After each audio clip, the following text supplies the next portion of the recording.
आपने बताया कि जो किडनी पेशेंट हैं जिनका डायलिसिस होता है, हाँ, वो किस तरह से डायलिसिस से बच जाते हैं और किडनी जो है प्रॉपर वापस हील हो जाती है, क्योंकि मोस्टली हमने देखा है कि जिसकी किडनी खराब हो गई वो ट्रांसप्लांट ही कराता है या मर जाता है। ये एक इम्पॉर्टेंट बात है जो मैं आपको बताना चाहता हूँ ताकि आप इसको उन लोगों तक पहुँचाएं जिनको इसकी ज़रूरत है। ऐसे बहुत सारे लोग हैं लाखों में जो हर दूसरे दिन या तीसरे दिन डायलिसिस कराते हैं। पहले तो समझना पड़ेगा डायलिसिस क्या है। बहुत ही सिंपल है, आधे मिनट में समझ जाएंगे।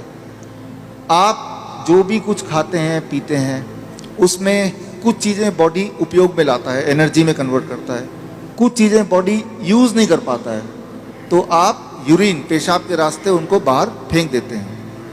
तो वो पेशाब कैसे बनता है, वो किडनी का काम होता है। उसके अंदर वो सारी चीज़ें हैं पेशाब में जो बॉडी को नहीं चाहिए, तो बॉडी ने उसको बाहर भेज दिया। क्रेटनाइन है, यूरिया है, यूरिक एसिड है, ऐसे बहुत सारी चीज़ें, छोटे मोटे प्रोटीन हैं अलग अलग तरह के जो बॉडी को नहीं चाहिए, तो बॉडी ने पेशाब किया।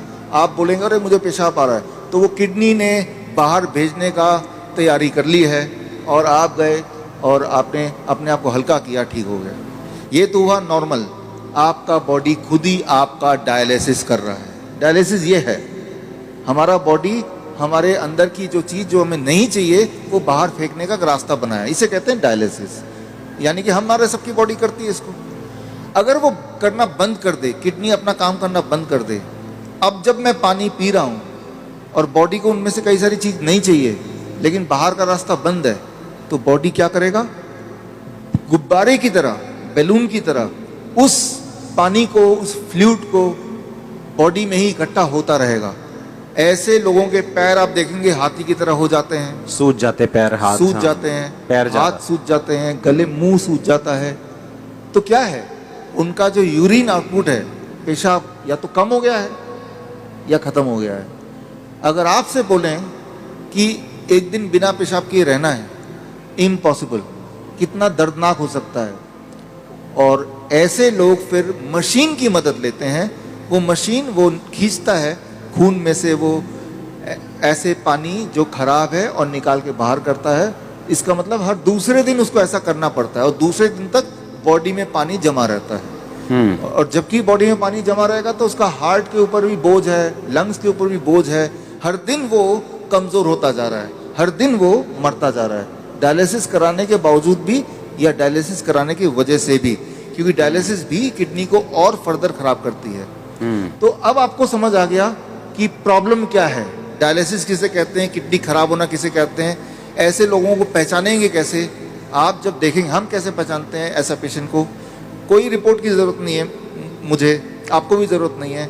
आप सिर्फ ऊपर से नीचे देखेंगे, अगर पैर हाथ में सूजन है थोड़ा बहुत भी, तो समझ लीजिए कि किडनी फेलियर की तरफ आप बढ़ चुके हैं। लेकिन घबराने की बात नहीं है। पहली बात, जब सूजन होती है बॉडी में, पानी जम जाता है तो सांसें भी नहीं ले पाता है, मुश्किल से लेता है, तो ये भी गड़बड़ है। वो चलता है थक जाता है, ये भी गड़बड़ है। तो ये तो हो गया। अब करना क्या है, सोल्यूशन क्या है, आपके बॉडी के अंदर से पानी को निकालना है। उसके लिए बड़ा आसान गॉड का दिया हुआ सोल्यूशन आपके पास ही है इसी वक्त। तीसरा kidney, third kidney. Third kidney किसे कहते हैं, आपका स्किन, सबसे बड़ा बॉडी का ऑर्गन। आपके स्किन में देखेंगे छोटे छोटे छेद हैं, है ना। तो ये जो छेद हैं, ये छेद से पसीना निकलता है। आप पसीने का एक बूंद लीजिए, पेशाब का एक बूंद लीजिए, दोनों को लैब में ले जाइए। अब पूछिए कि इसमें क्या है। पेशाब के एक बूंद में क्रेटनाइन, यूरिया, यूरिक एसिड, वो सारा कुछ मिलेगा जो पसीने के एक बूंद में मिलेगा। अच्छा, हाँ, यानी कि पसीना और पेशाब सेम है, अलग अलग नहीं है, बिल्कुल सेम है। केमिकल कॉम्पोजिशन दोनों का सेम है, उसमें भी सोडियम है, उसमें भी सोडियम है, उसमें भी पोटेशियम, उसमें भी पोटेशियम है। आपका पसीना एक तरह से बॉडी का पेशाब का ही एक और फॉर्म है। आपका जो स्किन है ये भी भगवान का बनाया हुआ इमरजेंसी किडनी है, इमरजेंसी किडनी।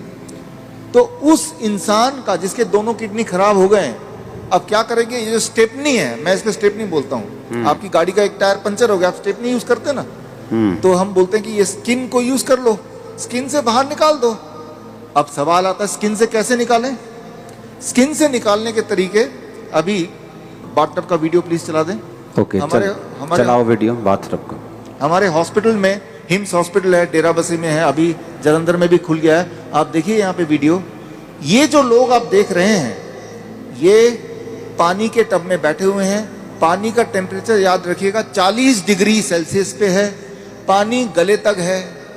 गले तक पानी अगर हो, उसका टेम्परेचर अगर 40 डिग्री सेल्सियस मेंटेन कर पाएं और ये लोग अगर 2 घंटे बैठ पाएं तो 2 घंटे के अंदर 2 घंटे सुबह शाम के एक ही बार, एक बार, या फिर 1-1 घंटा 2 बार। अच्छा, ऐसा करने से, ये सारे किडनी पेशेंट हैं, ये वो पेशेंट हैं जो हर दूसरे तीसरे दिन डायलिसिस कराने जाते थे, लेकिन अब वो जाते नहीं हैं।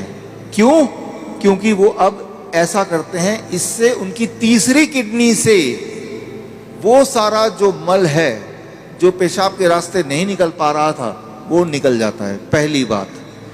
दूसरी बात, और ऐसे टब में, कोई भी टब में बैठ जाना है, कोई भी टब में, कोई भी टब हो, और उसमें जो पानी है उसे 40 डिग्री पे ही रखना है। 40 डिग्री पे रखना है। और नापना कैसे? थर्मामीटर से।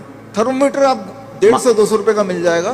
पानी नापने वाला जो पानी नापने स्पेशल वाला थर्मामीटर, स्पेशल थर्मोमीटर 150-200 में मिल जाएगा। हाँ, कहीं से उसको चेक करते रहना कि वो 40 डिग्री पे मेंटेन रहे। अगर कम हो गया गर्म पानी डाल लेना है, गर्म पानी डाल देना, 2 घंटे बैठना है। 2 घंटे बैठना है। ये टेम्परेरी सोल्यूशन है कि किडनी हील भी होगी? इसमें मैं आता हूँ। हाँ, ये किडनी हील होगी, लेकिन कैसे? 2 चीज होगा उसके साथ। आप अगर ये करेंगे तो एक्सपेरिमेंट करने के लिए उस इंसान का पहले आप बोलिए कि वजन करे, क्योंकि वजन में वो अंदर पानी है।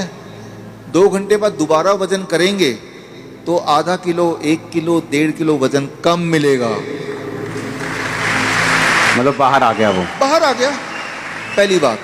आप एक और काम करें, उनके पैरों के सूजन के फोटो खींच लें। 2 घंटे बाद दोबारा देखें, अरे सूजन कहाँ गया? अरे बाहर चला गया, उसको बॉडी ने बाहर भेज दिया।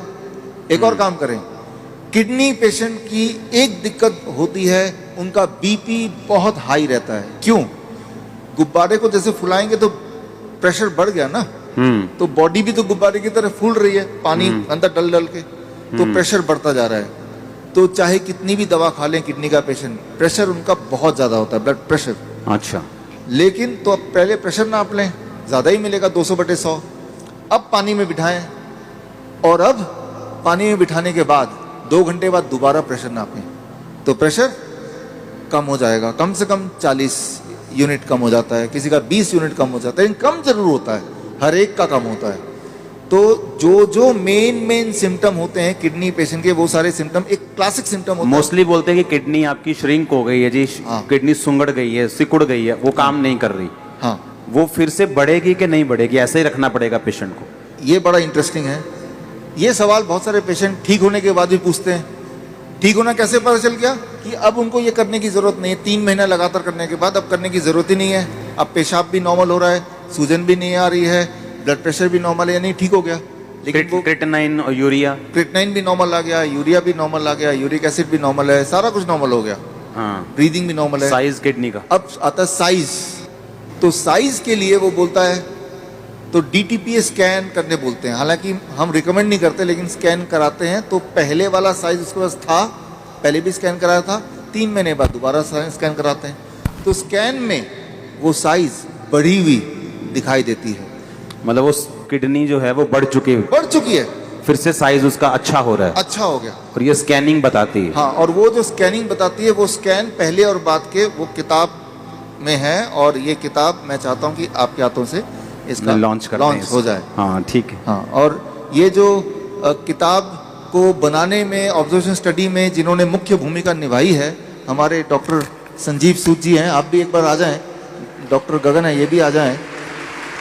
दयानंद आयुर्वेदिक कॉलेज में इन्होंने हमारे साथ मिलके हमें मदद करते हुए इस चीज़ को दुनिया तक पहुंचाने के लिए काम किया। प्लीज़ आ जाएं डॉक्टर अनु, प्लीज़ कम। किताबें और भी हैं, 2 ले आते हैं। इसका नाम है प्रत्यारोपण, यानी किडनी ट्रांसप्लांट का अंत।